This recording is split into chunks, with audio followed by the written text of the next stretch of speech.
Today, the People's Republic of China is determined to expand Beijing's influence across the region through military provocation and debt diplomacy. And so I urge the incoming administration to stay the course, do what we've done, stand up to Chinese aggression and trade abuses.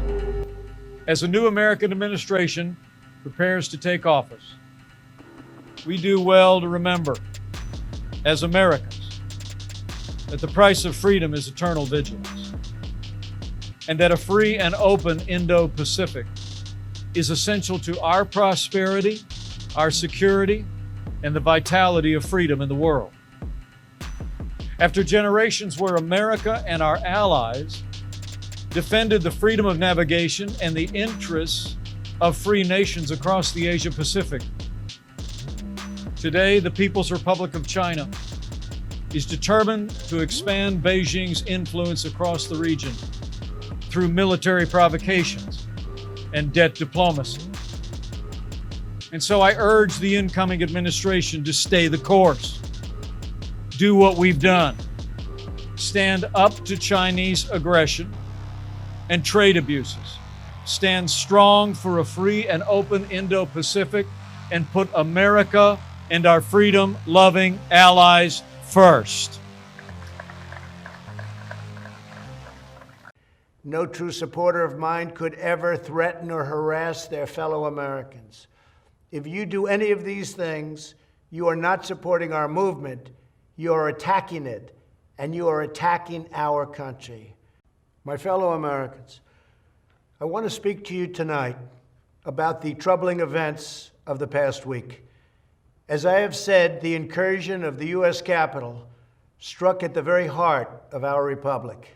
It angered and appalled millions of Americans across the political spectrum. I want to be very clear. I unequivocally condemn the violence that we saw last week. Violence and vandalism have absolutely no place in our country and no place in our movement. Making America great again has always been about defending the rule of law, supporting the men and women of law enforcement, and upholding our nation's most sacred traditions and values. Mob violence goes against everything I believe in and everything our movement stands for. No true supporter of mine could ever endorse political violence. No true supporter of mine could ever disrespect law enforcement or our great American flag. No true supporter of mine could ever threaten or harass their fellow Americans. If you do any of these things, you are not supporting our movement, you are attacking it, and you are attacking our country. We cannot tolerate it. Tragically, over the course of the past year, made so difficult because of COVID-19, we have seen political violence spiral out of control. We have seen too many riots, too many mobs, too many acts of intimidation and destruction. It must stop.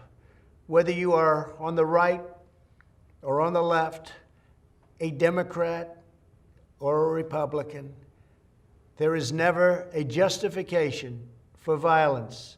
No excuses, no exceptions. America is a nation of laws.